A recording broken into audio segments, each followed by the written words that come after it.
In this episode, we're following the journey of one couple of first home buyers who have conquered the mountain in Australia's most expensive city, Sydney.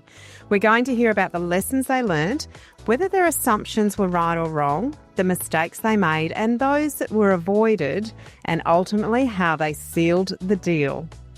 Welcome to Your First Home Buyer Guide, the podcast for first home buyers who want to move it along and become homeowners. But most importantly, it is for you to become an educated home buyer. I'm Megan and that was Veronica. We're both buyer's agents and probably old enough to be your mum. But it's a good thing because between us we've got over 45 years experience to share with you and bucket loads of stories about avoidable mistakes. Together, we're going to make sure you get unbiased and real information you can rely on. Allow us to guide you on your home buying journey. We want you to become an educated home buyer so that you can stop looking for your first home and actually become a proud homeowner. We've got loads of great tips for you in this episode, and if you'd like more useful tools, head over to the website homebuyeracademy.com.au, and there you'll get access to our free mini course, How to Price a Property Like a Professional. You will also find the holy grail of home buying education, Your First Home Buyer Guide, the online course for people who want to become educated home buyers. We created this for you to help you get on the right path to home ownership for your first home and beyond.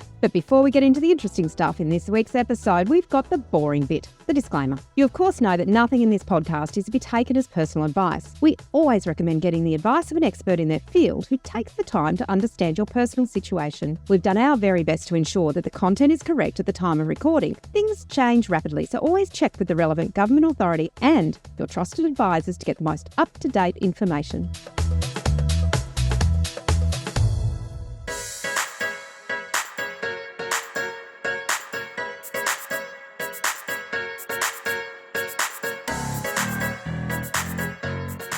Sandeep and Sandhya are Home Buyer Academy graduates, and we're so excited to be sharing their story today. Thank you both for coming along. Hello. Hello. It's a pleasure to join the podcast after being listeners for a long time. Yeah. Oh, yeah, it's now your turn. And we're just saying for anybody watching this on YouTube, these guys are a little bit camera shy, so they don't really want to show their faces. But that's okay, because we saw their faces every week on Campfire for a while. So thank you so much for coming along today and talking to us on the podcast. It's quite okay to be shy. Now, I don't know if you can see behind me for those who are watching the video, but this absolute beauty is what Sandeep and Sandhya have purchased as their first home. It is a cracker. It is fantastic. It's big. It's got everything they needed right where they wanted to buy it. And we are just so proud of what you're able to achieve. And we can't wait for you to share that with everybody. So first and foremost, I want to say how excited we are both for you, and also through meeting you every week at Campfire and looking at all the different properties you are seriously considering. I, for one, as the Sydney-based one here, am particularly proud of you both because you actually bought the best one of the lot, right? And you did go for another one that you didn't get. And when you showed me this, I jumped. So I just want to say congratulations. Thank you. We didn't think we would buy this too, did it? No. And let's get to that because I know you didn't think you were going to buy it. And in fact, I wasn't sure you were either, but you did. And so there's a few reasons why that could come about. So let's sort of dig into that. But let's start at the beginning. When did you guys first decide you wanted to buy a property? And the whole process started about a year and a half, but that was just a leisurely thought, just going about looking at property prices and like where we could buy and all those things. But the active process probably started around 6 to 8 months back. Yeah. And in the meantime, I've been listening to your podcast, and when we got serious about buying a house, then we decided we probably should take the course and fill all the gaps in our knowledge. And that's where it started. And yeah, it's been quite a journey since then. Yeah. It has. And you're going to tell us all about that journey. But also, you guys, you've got accents, right? So no one's seeing your faces. The names sort of give it away a little bit. But You guys have got accents. You're not born and bred in Sydney or not in Australia. So can I ask, how long have you been here, and how long has it taken you to come up with a deposit to buy a home, and how much did you have to learn that was sort of cultural, in the sense that I'm sure that we don't buy and sell property in Australia like you do in India? Yeah, that's right. We're originally from India, and I moved to Australia probably 7, 8 years back, and Sandhya joined me 2 years back. And I've been saving deposit probably 3 years since in the past. So I started doing PhD, and then right after I've joined my work, started saving for deposit. And yeah, it was mainly at the time started researching what are the better ways to do it. So learned about the grants, and so I used the First Home Super Saver to save the deposit, the most part of our deposit. Yep. Yeah, and that's pretty much. I think we use also the home guarantee, the loan deposit guarantee. Yeah. Yep. So we just use 5%, and I guess the 5% came entirely from my First Home Super Saver. Well done. So I'm guessing from that, you just said you did a PhD. Yeah. Okay, so you're obviously a clever sort of person, and a lot of our students are, they're university graduates at various degrees. But so I'm guessing from that you, when you graduate from PhD, that you're able to go into a fairly well-paying job and start really saving. And I guess when you've been a student as well, you're used to not earning a lot of money, so you've got low sort of costs of living. Is that fair to say that you were able to take that when you started working? That was a bit of an advantage for you? Yeah, that's right. Being on a stipend during PhD, you get used to a certain style of lifestyle. Even though after I joined work, I was able to. I did upscale a little bit, but then a major chunk of income went towards the deposit. So I think that fast-tracked our saving time a lot. I want to congratulate you on that, because there is a temptation when people move into a higher paying role, or they get a salary increase. It's almost a temptation to step up their lifestyle. But for you to say, no, I'm going to continue to be disciplined and live the way that we've lived, you were able to really fast-tracked that saving because you kept the discipline there. And I think that's that's something that people could really take a lot from, because it is very easy to spend money when you get extra money. Yep. It's just, I think I eventually did spend it though, but it is on something that we would value for a long time. I think, I'm spending it on, daily routine. Fancy cars and holidays. And Sandy, what about you? Have you been working the whole time? And what's your half of this preparation to buy a home? Yeah, I moved to Australia 2 years back after we got married.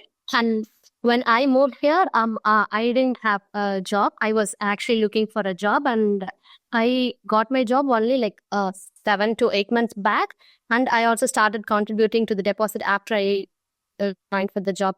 And my contribution mainly were used for all the other expenses other than deposit. What are all needed for the stamp duty and all those expenses. It majorly contributed to that. So And I was happy about that. yeah, you guys are hard workers. You sort of got right to it. So when you mentioned, Sandeep, that you started learning, you decided that you needed to learn how to buy a property and the gaps. So can you tell us about, I guess, what led you to that point of realizing that, or even working out how you were going to go about doing that? I think I was we were discussing between us what we were learning about the home buying process, and I'm a huge podcast buff, so I listen to other than your podcast, I also listen to 2 other podcasts, Property Trio. You've interviewed David Johnson and their crew. Yeah.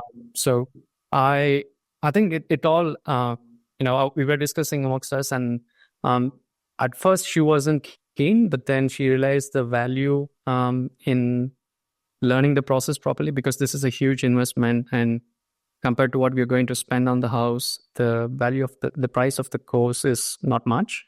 And she said, like, let's consider this as an investment towards the house. And that's when we made the jump and started the course. We probably took about 2 weeks to finish the whole course. Yeah.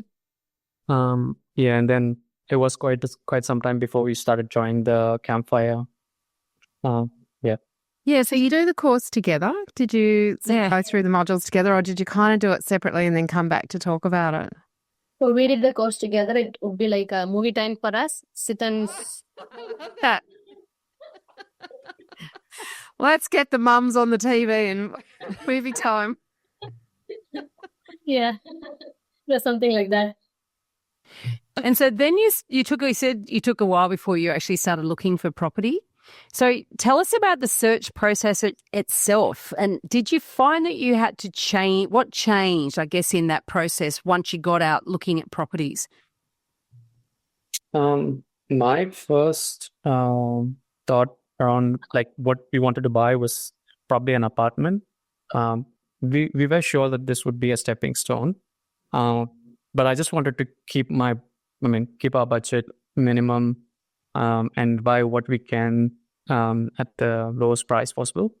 I think once we started doing the course and talking to you during the campfire, we realized probably that's not the best way forward. We talk about the stepping stone strategy and the things that we have to pay attention to. And so we realized probably we won't achieve that for the price point that we target and in the locations that we looked at. So it evolved over time. I think particularly in one of the very first campfires, we discussed about the areas that we wanted to buy. And as you mentioned, like Sydney was, we moved here. And so the old Sydney was our usher to, find a place to live. And so we didn't explore much of Sydney in terms of suburbs to live in. So the ones that we shortlisted to start with were not the places we eventually, considered seriously as we moved along the process. Can I ask how you arrived at that together? So you're having movie night, you're going through the course, you're picking up bits and pieces, you start coming to Campfire. For those who are new to the podcast, our students of Your First Home Buyer Guide, every week on a Wednesday they can join Veronica and or I or both of us to actually ask direct questions about their own situation and properties they're looking at, negotiations and so forth. So in that process, moving from we think we're going to buy an apartment in anywhere in Sydney because we're not wedded to one area or another, narrowing it down to where you eventually bought this fabulous 3-bedroom townhouse in a specific suburb that you eventually identified. How did those conversations sort of go? How did you flow from that and arrive at the decision that this is a better long-term option for you? I think the very first or probably second campfire, Veronica mentioned about different portals where we can gather suburb data, microburbs, suburb trends, I guess. And I even looked at some census data around metrics such as like socioeconomic status in suburb, what kind of people live there, Safety. what's the demographic like, and safety, all those things.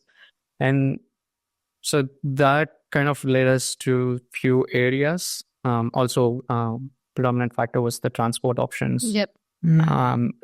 So we mainly looked around along the train corridor. So was kind of like, looking at the maps and figuring out which suburbs we can look at. And I think we just and also obviously the price, Affordability. where we can afford for the kind of property that we want. So we just started the search right from Inner West and went outwards along the train lines and Moved a little out. we went further out and then came back in further in. So as we and forth. learned about different suburbs. That's great. I like that because when you did your 3 Ps, your position, property, and price, you know, you had your price was somewhat determined to fit into some of the grant criteria.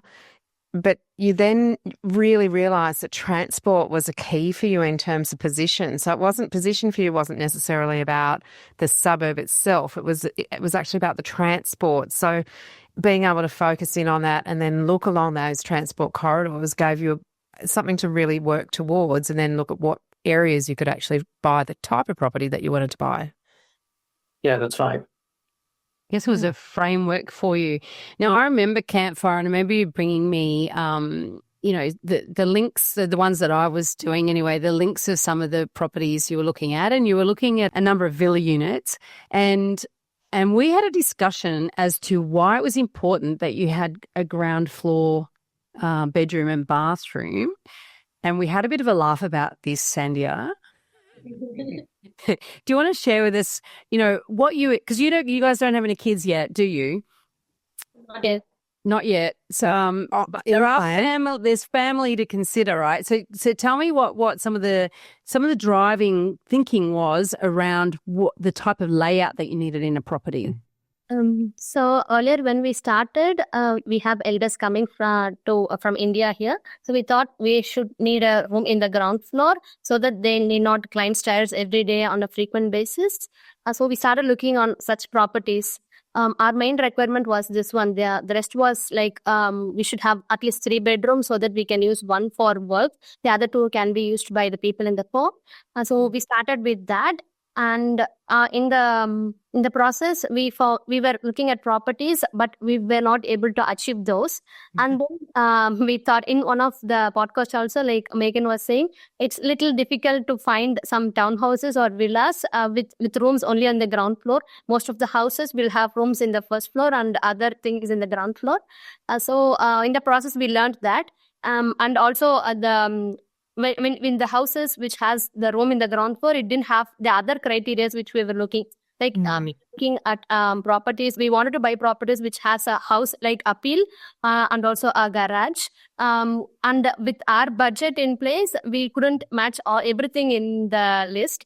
So we thought, why not we sacrifice that, having one room in the ground floor, and see properties ignoring that requirement, and we were able to achieve this. We we also saw that this house has a potential to extend, to add a bedroom in the ground floor itself, and to extend, we have the laundry in the ground floor, which can be converted into a full bathroom. So we thought, why don't we ignore that requirement and go with this one. Even if you're not able to add a room here, we also consider options like a stair lifts, which can be used by elders to go to their room upstairs. So in the process, we learned a lot, and we also came to know that we can't stay rigid with the requirements. We have to keep updating them as we go to find the right property. Great. So you're adjusting as you were learning and coming to find what was possible and what wasn't possible, and therefore did it mean going further out, or did it mean compromising or changing the layout that was going to work for you? Yep. It's also about like what's available and buying for the majority of your needs, not for something that's going to happen a small percentage of the time. We call it the unicorn. Well, we did have a little bit of a laugh too. Like we said, Sandeep, block your ears. Sandy and I are going to have a bit of a laugh about in-laws, right? Now, it's a cultural thing, I know. Us Aussies, we don't really have our in-laws come and stay with us for a long period of time. And we want to make life a bit uncomfortable for them so that if they do stay, they don't stay very, very long. And I know that Indians are a little bit more family-oriented than someone like me. Yeah. But I was like, don't make them too comfortable. So, but it really was a focus. We joke about it, but the conversations were really around making sure that the majority of your needs were covered in the property, and overall it's a better property, so you can grow into it a bit. You won't grow out of it faster, because I think you were going to grow out of some of those other ones really quickly, and so the opportunities got to grow with the property, and then you can look at it. Still will be a stepping stone. I'm confident this property will be a stepping stone for you guys, but not as fast as some of those other ones would have had to be. Yeah, that's right. That's right. I agree with that. Yeah. Yeah. So in your journey, when we're learning things and we're wrapping our heads and we're, you're people who are very open to input and guidance and to learn and you didn't have a fixed mindset. You had a real growth mindset of, what do we need to think differently about? And that's what I really enjoyed week to week with you guys, is how far you would move in your thinking in that period of time. What would you say is some of the biggest aha moments that you had along the way? I think it was in one of the auctions, like in all the videos that we saw, we were under an understanding that only when there are so many buyers interested, the auction will be hot and the property can get out of hand. But in one of the properties that we auctioned, he just had only one opponent, and that they were also interested. And only then we came to know it's enough to have only one opponent in an auction to make the auction hot, and the property we can miss the property easily. So we didn't know that earlier. Only when we have multiple people, the auction can go crazy. We were under that assumption. And when we were in the process, we came to know that this was also a factor. Even if we have one opponent and they're also interested in the property as much as we are. I mean, to add to that, you won't even know that through the inspections, because the party that we mentioned, we haven't met them or seen them during any of the inspections during the auction campaign. They were like 4 weeks of auction campaign, and we didn't see them once, but they popped up on the day, and that mattered. So it eventually pushed the price beyond what we were prepared to pay for that property. So interesting. Yeah, I remember that, debriefing that one. And now that you bought this one, do you have any regrets about not getting that one? I wish we didn't get that one.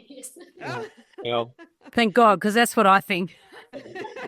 Yeah, definitely. I think it all's well, right? So it just happened at the right time, and I think we were glad we didn't buy that. Yeah. I just want to pick up on that, because I do remember, we're very strong, and if you read Veronica's book, Auction Ready, and certainly in the auction module in your first home buyer guide, we are very adamant that you fix your maximum price before you get into that emotional state of being under pressure in an auction. And you were both so good at doing that. You'd pressure test yourself before the auction. You'd make sure that you understood where the market was and how much you needed to push yourself to be comfortably uncomfortable, and you wouldn't go over it. And I was always so happy that not happy that you came back and you didn't buy, but happy that you came back and said, yep, we stuck to our plan. We knew what we wanted to pay, and we stepped out when the time was right. And I say congratulations to you on doing that, because it did mean that you didn't buy the wrong properties and have regrets.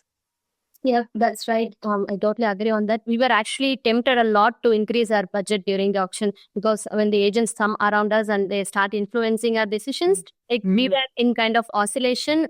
We were thinking, why not 5K more so that we can close this deal? At that moment, we actually liked that property a lot, and we thought, why not spend 1 or 2K so that we can buy this home and stop the property search? But we were we also had another thought that we shouldn't regret buying this property the next day. So we stopped. We were very strict with that budget, and we didn't go beyond that. And we are also very happy about that and proud. I think what helped us with that was the price research. So having clarity on the market condition at the time, suburbs, and for the kind of property that we look at, I think that gave us the clarity that we might get tempted or get emotionally involved in the property and pay the price, but that may not be the right option, decision, given there could be other options, other houses coming on the market very soon after we buy this. So we were not looking for a long time. So that also, I think that was the very first or second option we had in us. We was tempted. But Sandhya had me. Well done. You're a good team. You're good students too, because you feel that emotion, you feel that pressure, and of course the agents are going to be using language like that. That's you can you don't need to come back out next weekend. If you just pay a few extra grand, you're going to, your search is over, the pain is over. And it's very, very compelling to bend. But, and I think what you're saying there, Sandeep, about the pricing research is why we bang on about it so much, how important it is to really get a good understanding of what that property is worth in the market now, as opposed to thinking about what's the agent quoting or how many people are on this. It shouldn't be going that high. It's like it can surprise you, but you can be confident in your own research that and not sort of swayed by what else is going on. Yeah, that's right. Just to add to the pricing question, I think what we found was there are always outliers in the market. So particularly, there were two properties. One was on the lower end of the spectrum, the other one was on the higher end. And both had their own backstories. So we got to know about that after talking to the respective agents. The one on the lower end had tenants in place.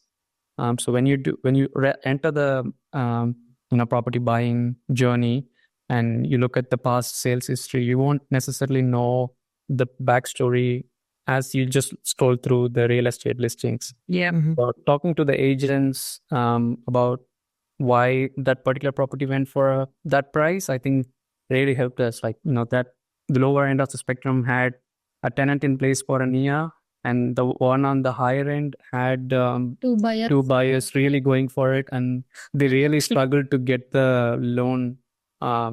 Because they really overpaid for that. Wow. Oh, that's valuable advice. That is fantastic. Everybody write that down. Yeah. And there is a backstory about a lot of properties. And I think that when you got those outliers, when you do your research and think, why is that one, why does that seem cheap, or why does that one seem so expensive? It is important, to try to understand that. So well done on that. So you ultimately didn't buy at auction though, did you? No. It was a private treaty. Yeah. So tell us the story about how it actually came about. How did you find this, and how did you end up sealing the deal?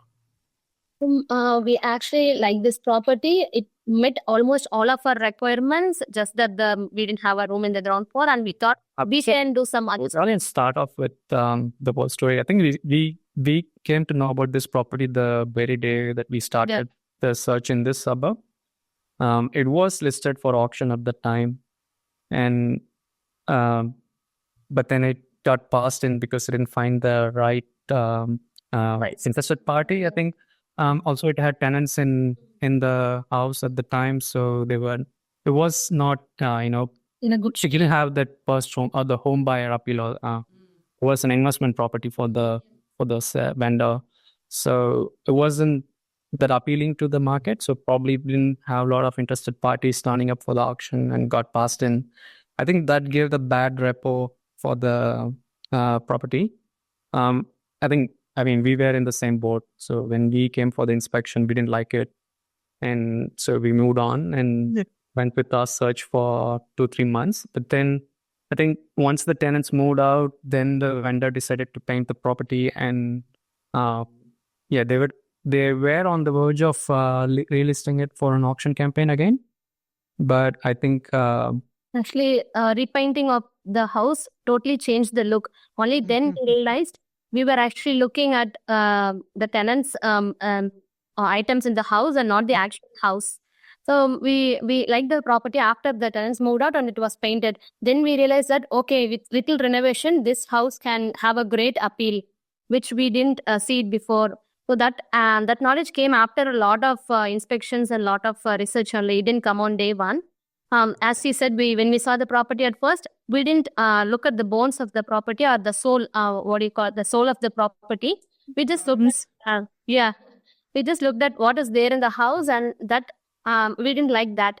So once they moved out and it was repainted, this had a different look, and that was very appealing to us.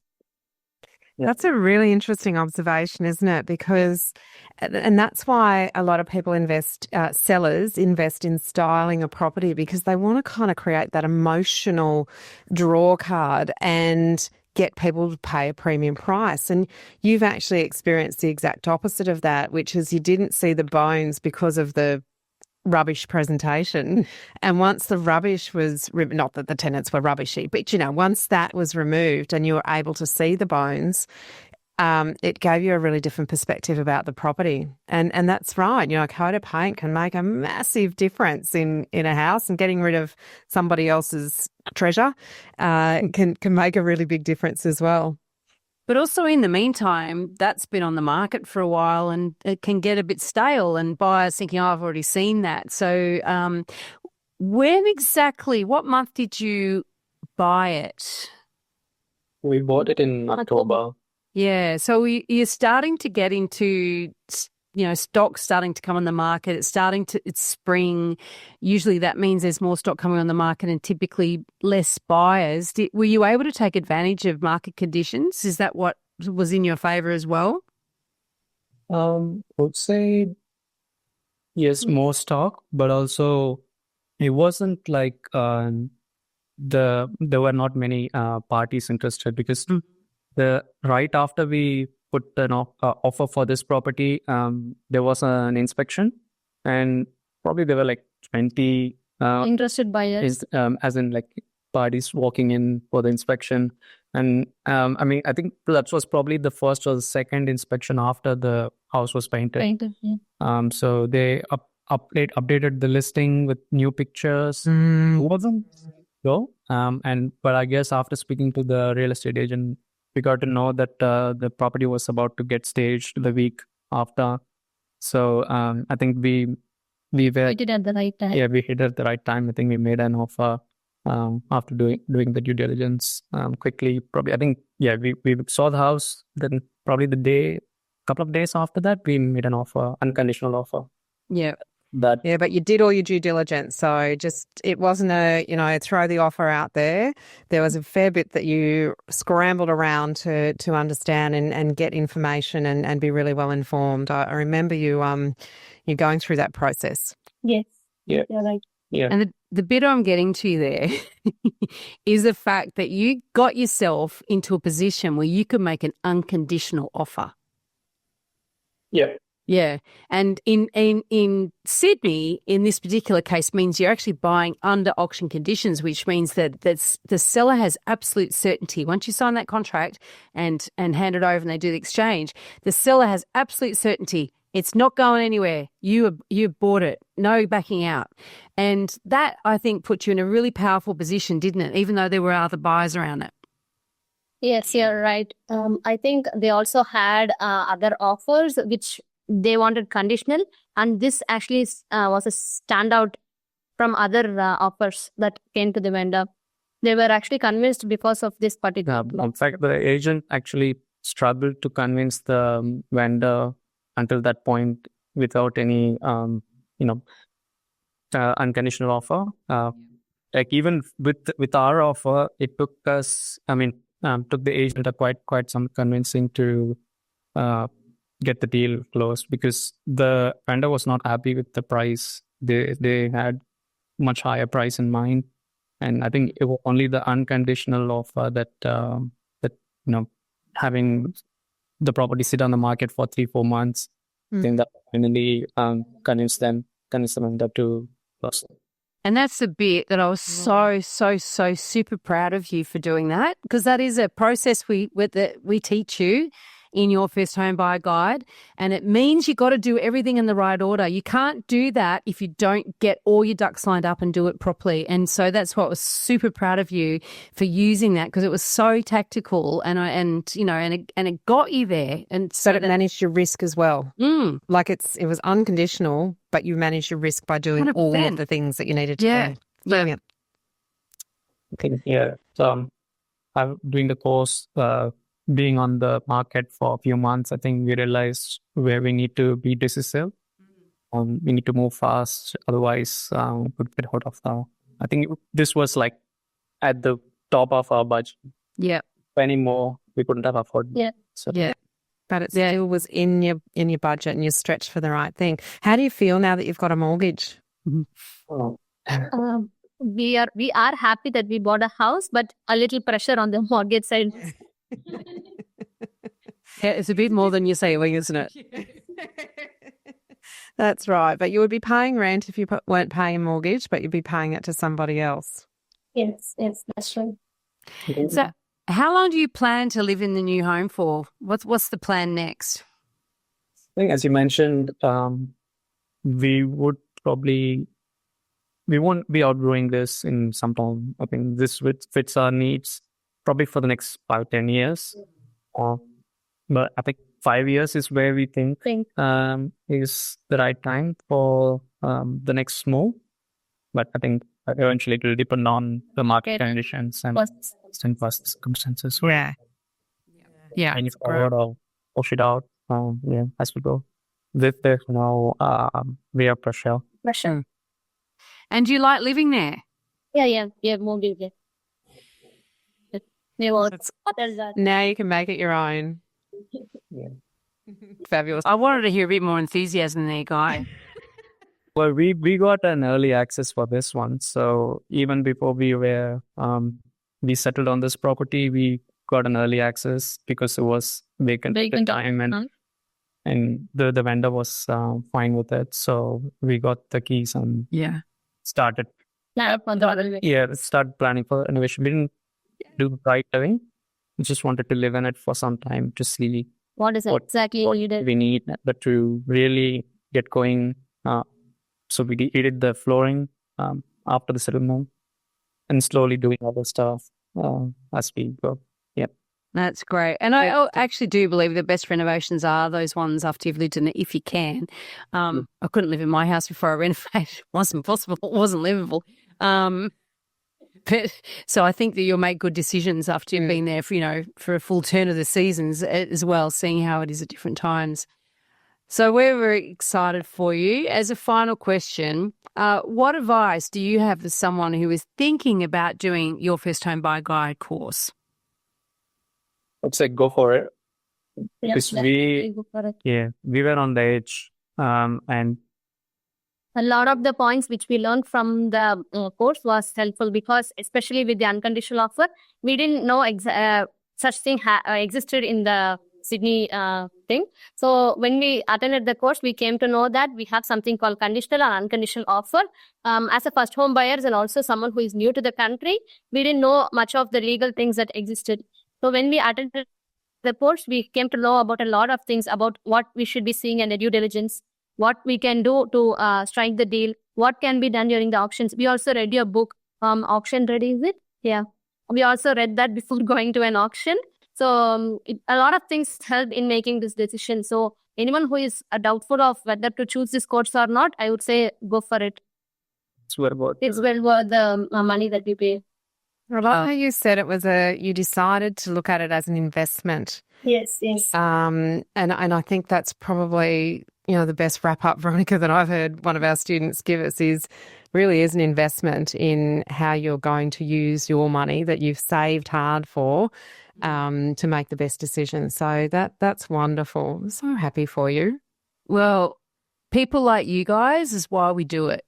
And, we're just so delighted to have been able to help you. And I know that you bought better because you did the program and you've been great students. It's not like you did it and then went off and did your own thing anyway. You've really grabbed everything that we've put together with two hands. You turned up to Campfire, you discussed things with us, you learnt, you experienced things out there, and you took all of that learning along the way and you've applied it really, really well. And I think you've got something that you probably wouldn't have been able to quite get within your budget had you not approached it the way you did. And that's why we're so proud and happy for you. So thank you so much for coming along, even though you didn't want to show your faces. And that's We respect that. So thank you so much for coming and talking with us today again and sharing your story for the other listeners. Yeah, thank you, Veronica. Thank you, Megan, for all your wisdom. And it was a great effort putting the course together. And more than the course, it's the Campfire, because being there with you, discussing the property, because that was something that we were not comfortable with. We didn't know how to evaluate different properties, and talking to you really made the difference. Yeah. And I think now when we have to upgrade, I think we really know what we have to do. And so that really thankful for that. Absolute pleasure. And you have the course for as long as it exists, you know, and so you can rejoin Campfire too in 5 years. As long as we're still doing it. I'm sure we will have updated the course by then. All right. Thank you. Lovely. Thank you so much.